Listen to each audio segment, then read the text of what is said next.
ఒంగోలు నగరంలోని రంగారాయుడు చెరువు దగ్గర గల శ్రీ కళ్యాణ వెంకటేశ్వర స్వామివారి దేవస్థానంలో స్వామివారికి జరిపించిన అభిషేకాది క్రతువులు అత్యంత వైభవంగా జరిగాయి. లోక కళ్యాణార్థం నిర్వహించిన ఈ కార్యక్రమంలో భాగంగా అర్చక స్వాములు ముందుగా గర్భాలయంలో గల శ్రీదేవి భూదేవి సమేత కళ్యాణ వెంకటేశ్వర స్వామి వారికి పాలు, పెరుగు, తేనె, పంచదార, గంధం లాంటి పలు రకాల పరిమళ భరిత ద్రవ్యాలతో శాస్త్రోక్తంగా అభిషేకాన్ని జరిపించారు.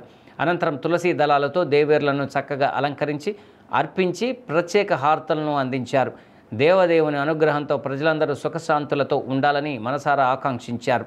ఈ కార్యక్రమంలో దేవస్థాన ధర్మకర్త పుల్లేటికుర్తి నాగేశ్వరరావు, అర్చకులు దివి రాజేష్, కోట భార్గవ్, మేనేజర్ కోట ప్రసన్నలక్ష్మి తదితరులు పాల్గొన్నారు.